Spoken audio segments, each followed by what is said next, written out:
करिए अम्मा, तुम मेरा शूटिंग पे नहीं जाता? नहीं जाता तुम? नहीं क्यों? अब तो सब सॉर्ट आउट होता ना, ऑल इज क्लियर। तो क्यों शूटिंग पर नहीं जाता? क्योंकि शूटिंग का छुट्टी है ना 2 दिन, जन्माष्टमी है ना। ओह ऐसा होता क्या? फिर ठीक है। बस वहीं रहो, मतलब तुम जाओ, बाद में बुलाते हो तुमको। वन हक। अरे कहा ना नहीं।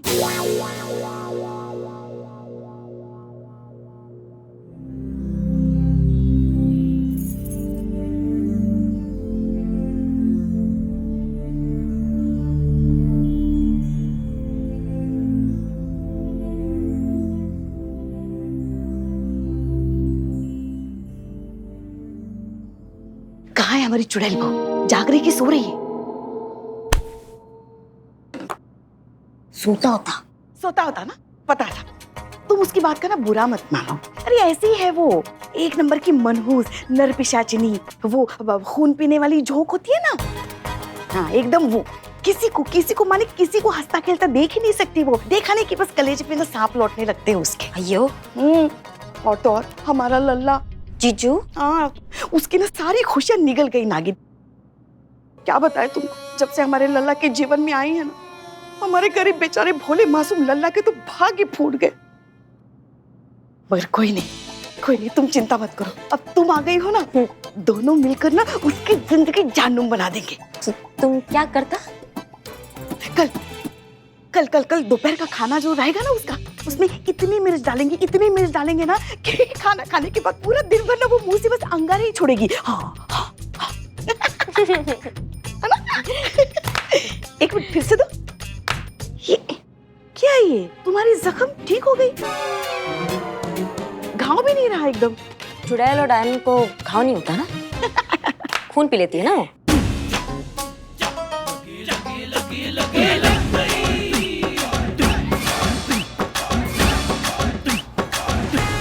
रुक जाइए वरना शूट कर देंगे।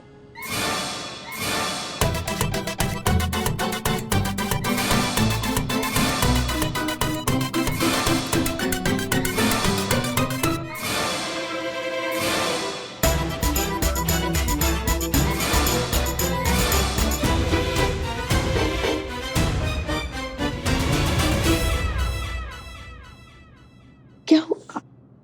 धन्यवाद करना था आपका हमें। इधर आइए आप यहाँ बैठिए।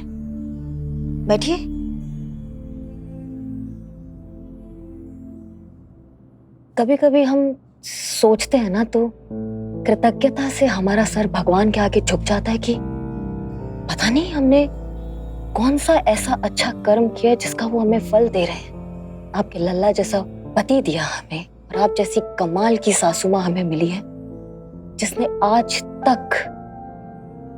तक हमें यह एहसास नहीं कराया कि हम इस घर की बहू हैं। हमें कभी फील ही नहीं हुआ कि हम शादी करके किसी और के घर पे आए। ऐसा लगा जैसे अपनी माँ के पास आए हैं। जैसा हम चाहते हैं वैसा जीते हैं, जो हमारे मन में आता है हम करते हैं। आप कुछ कहती ही नहीं है हमें। इस बात के लिए हम कभी धन्यवाद नहीं कर पाए थे आपका अम्मा। धन्यवाद माँ, हमारे लिए बहुत बड़ा बात है, बहुत बड़ा बात है। धन्यवाद।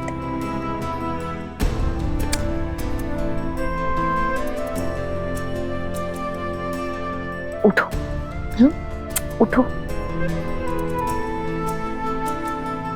यहाँ बैठो।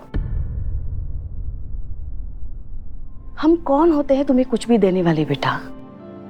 और ये दिया क्या लगा रखा है तुमने? आपने हमें उड़ने के लिए आसमान दिया, आजादी दी, ये दिया वो दिया।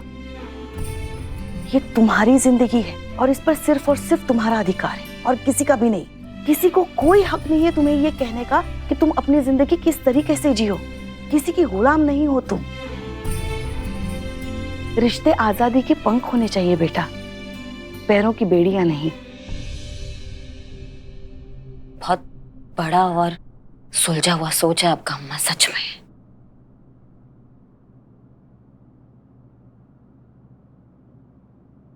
शायद हम इस पीड़ा से गुजर चुके हैं, इसलिए और शायद इसीलिए हम बहुत अच्छे से समझते हैं इजाजत के दायरों की पीड़ा को, इस घुटन को। शादी के बाद हमारे ससुराल में भी हमें इस परमिशन की तकलीफ से गुजरना पड़ा है। एक लल्ला के पप्पा ही थे जो खुले विचारों के थे, बाकी घर का माहौल वैसा ही था, एकदम पारंपरिक वाला। बहू हो, औकात में रहो, दायरे में रहो, छींक मारनी है तो इजाजत ले लो, दाल को छौंका लगाना है तो अपनी सास से पहले परमिशन ले लो। यहाँ तक कि लल्ला के पप्पा के गुजर जाने के बाद घर चलाने के लिए घर से बाहर निकलकर नौकरी करने की परमिशन तक हमें ससुराल से नहीं मिले। ये जो घुटन थी ना, उस घुटन का एहसास बहुत गहरा था। और तब हमने तय कर लिया था कि चाहे कुछ भी हो जाए, दुनिया इधर की उधर हो जाए, हम हमारी बहू को इस घुटन से, इस पीड़ा से कभी नहीं जाने देंगे। दुनिया का कोई भी रिश्ता उसे कभी उसकी पैरों की बेड़ी नहीं लगने देंगे। और आज इतने सालों बाद अगर तुम्हें ऐसा लग रहा है कि हम कुछ हद तक ऐसा कर पाए हैं, तो ये तो बहुत अच्छी बात है कि छोटी सी ही सही हमसे इस बदलाव की शुरुआत तो हुई। अम्मा, सब ऐसा काहे नहीं सोच सकते। वो कहते हैं ना बेटा, खुद का तन जले तभी अग्नि का पता चले। जब खुद के तन में पीड़ा होती है तभी दर्द का असली अनुभव होता है, बाकी सब तो किससे होते हैं। तुम जल्दी से हाथ मुंह धो लो, कपड़े बदलो, हम खाना लगाते हैं। हाँ?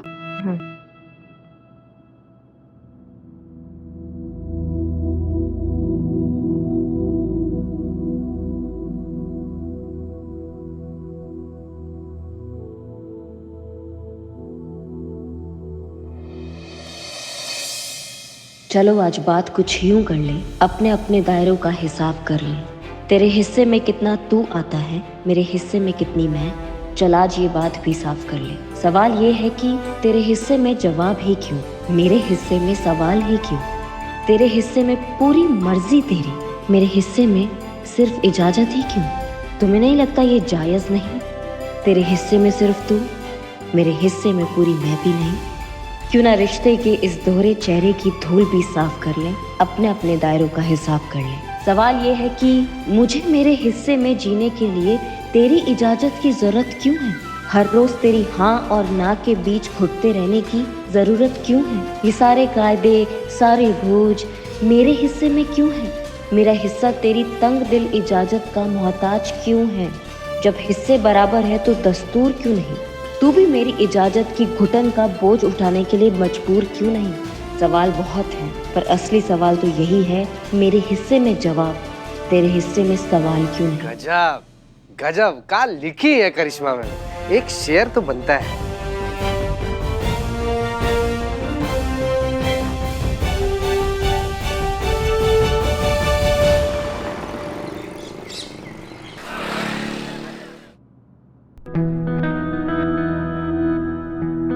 क्या बात है करिश्मा सिंह। जय हिंद मैडम सर। जय हिंद मैडम। जय हिंद जय हिंद जय हिंद। जय हिंद। करिश्मा सिंह, आपने तो कमाल की कविता लिखी, हमने अभी अभी पढ़ी। महिलाओं की तकलीफ को, उनकी घुटन को, उनकी रोजमर्रा की जिंदगी को इतने खूबसूरत शब्दों में पिरोया है कि सच में हम ये तो जानते थे कि आपके अंदर एक प्यारा सा नाजुक सा कवि छुपकर जरूर बैठा है, लेकिन आप इतना खूबसूरत लिखेंगी ये हमारे लिए सरप्राइज था। Very good.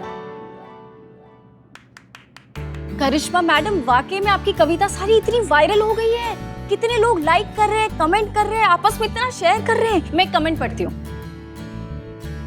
मैं एक डिवोर्सी हूँ, लेकिन आज भी वो वक्त याद आता है जब सांस लेने के लिए भी अपनी पति की परमिशन की मोहताज हुआ करती थी। आज अकेली हूँ लेकिन आजाद हूँ। हम भी पढ़ते हैं। एक महिला लिखती है, पिछले 20 सालों से हम अपनी माँ से नहीं मिले।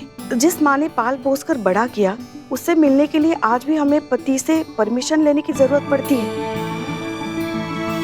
देख रही है मैडम, देश को आजाद हो गए इतने साल हो गए, मगर औरत आज भी इस रूढ़िवादी जंजीरों से आजाद नहीं हुई है।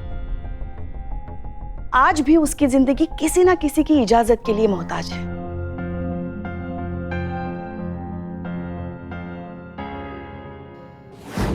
दे। हाँ ये लो। फोन नहीं, फूल फूल देना। अरे बोलो ना ऐसा बिल्लू भाई, लो। ये मिल नहीं रहा, मिल। अरे बचा के बैलेंस बना के बाबू ने तो गलती से तवा पे गिर गया ना, तो खुद के दुकान पर खुद का कबाब बेचना पड़ेगा। क्या कर रहे हैं तुम? जल्दी तुम दबंग सास कैसी हो? दबंग सास कैसी हो? पुष्पा सिंह जैसी हो।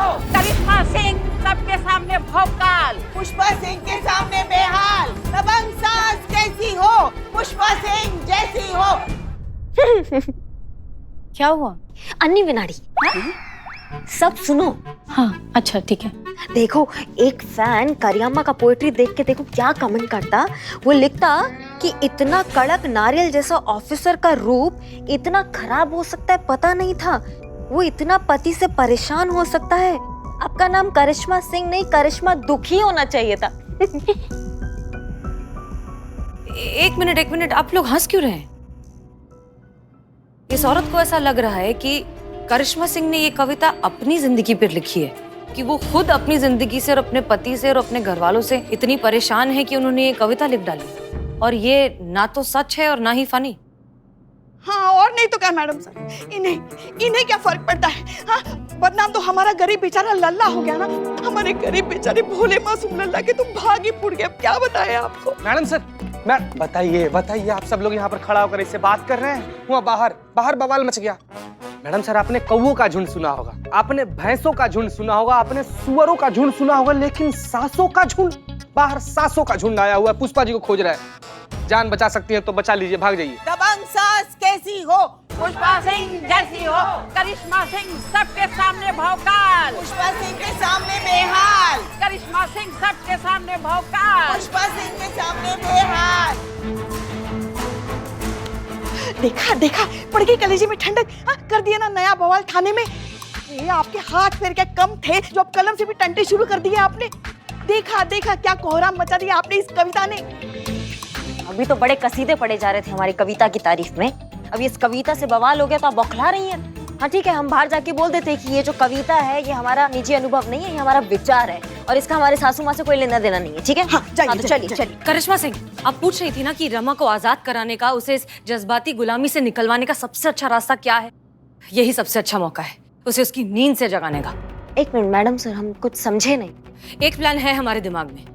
प्लान? पर आपने तो कहा था कि उसका कोई मदद नहीं कर सकता है। हाँ बिल्कुल, रमा अपनी मदद खुद ही कर सकती है। उसे इस बात का एहसास तो करा सकते हैं कि उसके साथ इतने सालों से जो हो रहा है वो कितना गलत है।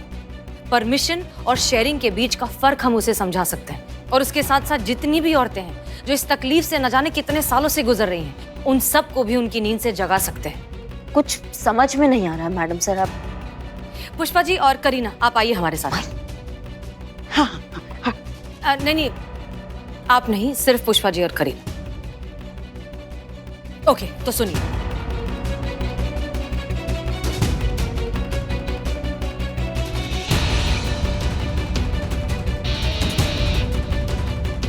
समझ गए? जी मैडम सर। ओके, चलिए। दबंग सास कैसी हो? पुष्पा सिंह जैसी हो। दबंग सास कैसी हो? पुष्पा सिंह जैसी हो।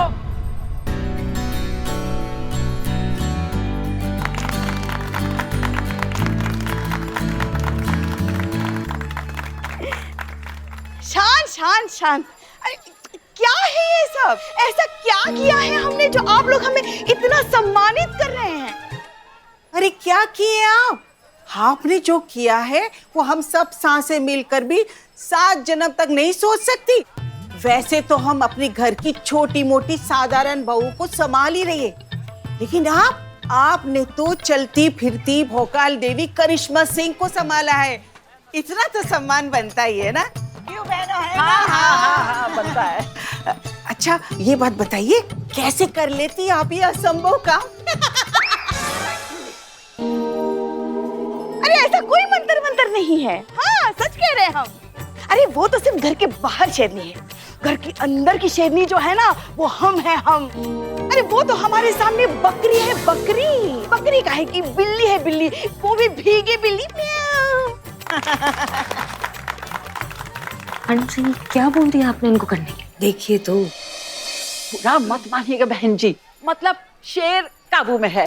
और ये तो जब पता लगेगा जब रिंग मास्टर उसे खुद सबके सामने नाच नचाएगा, है कि नहीं बहनों? अभी नमूना दिखा देते। हाँ हाँ लो, आ गई आ गई, ऐसे कैसे आ गई? हमने इजाजत दी थी तुमको बाहर आने के लिए। कहा था ना हमने कि जब तक हम नहीं कहेंगे, जब तक हम तुम्हें इजाजत नहीं देंगे, तुम अपनी जगह से हिलोगी भी नहीं। तो फिर क्यों आई तुम बाहर? सॉरी। कहाँ जा रही हो? हमने कहा तुमको जाने के लिए। और वो कविता, हाँ? क्या थी वो कविता? क्यों थी वो कविता? लिखी तो लिखी ऐसी कविता जिसमें हमारा लल्ला यानी कि तुम्हारा पति खलनायक नजर आ रहा है। उसका हिसाब आज करेंगे। सॉरी, वो हमसे गलती हुआ। हमें कविता पढ़ा हमने तो ओवरफ्लो होके लिखा। अब नहीं करता मैं ऐसा, अब नहीं करेगा।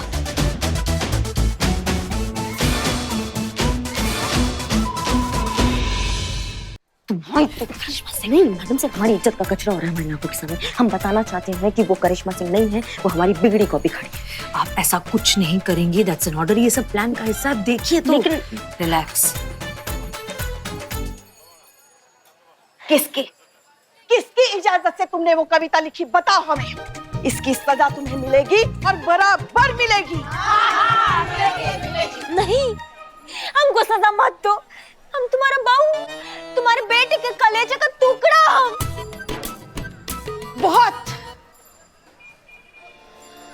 बहुत मन था ना तुम्हारा कि तुम दही अंडी की मटकी फोड़ो। पिछले 1 महीने से तुम हमारा दिमाग खा रही हो। हमसे इजाजत मांग रही हो कि तुमको वो दही अंडी की मटकी फोड़नी है। तो जाओ, नहीं देते। जो भी देना है इत्मीनान से खड़ा रह के दीजिए ना जी। नहीं देंगे। ठीक।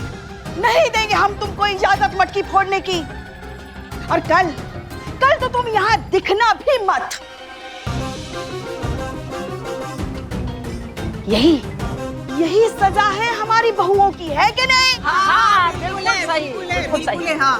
कल जन्माष्टमी है और कल हम सासें मिलकर जन्माष्टमी का महोत्सव देखेंगे।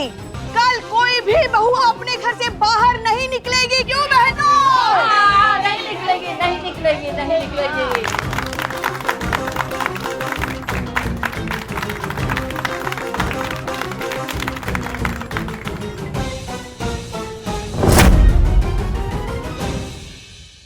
मैडम सर, हमसे नहीं रहा गया। ये गलत है मैडम सर। हमारे इतने सालों का मेहनत, इतने सालों की कमाई हुई इज्जत पे 1 सेकंड में उस दिवाली की फुलझड़ी ने ऐसा कचरा कर दिया, सिर्फ झाड़ू लगा दिया उसने। हमारा भौकाल तो एकदम खराब हो जाएगा ना। ऐसा कुछ नहीं हुआ है करिश्मा सिंह। जैसे ही केस सॉल्व हो जाएगा, लोगों को पता चल जाएगा कि हमने ये सब सिर्फ केस सॉल्व करने के लिए एक नाटक किया था। आपका भौकाल भी बरकरार रहेगा, आपकी इमेज को भी कोई ठेस नहीं पहुंचेगी। करिश्मा सिंह, आप ये सोचिए कि आपकी वजह से न जाने कितनी औरतों को इंस्पिरेशन मिलेगी, आप कितनी लड़कियों की जिंदगी बदलने वाली हैं, और ये बहुत बड़ी बात है। मैडम सर, इस बार आपका अगर पड़ाव असफल होता है तो आपको नहीं लगता आपने कुछ ज्यादा ही बड़ा चीज दांव पे लगा दिया है? हमारा इतने सालों का कमाई हुई इज्जत आपने दांव पे लगा दिया मैडम सर।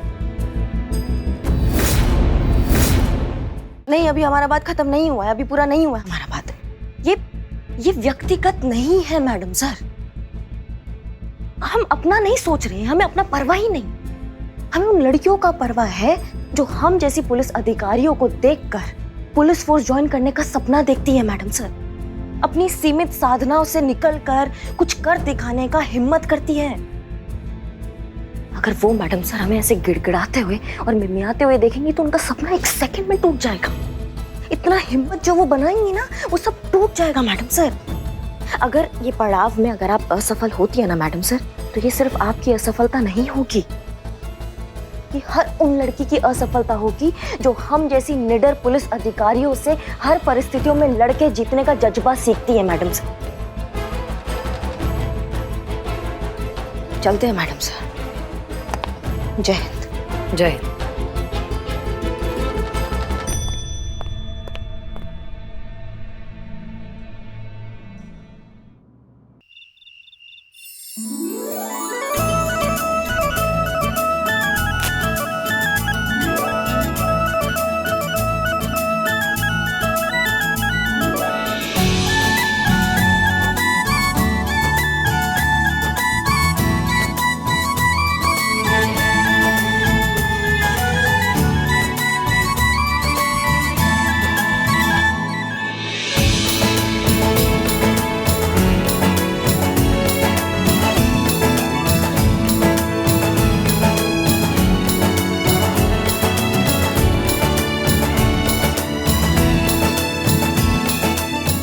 हे मुरली मनोहर, हे कृष्ण कन्हैया, आपका जन्म कारागृह में हुआ था, फिर भी आपने स्वयं को कभी किसी बंधन में नहीं बंधने दिया।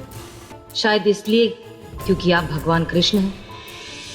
किसी एक के कैसे हो सकते हैं?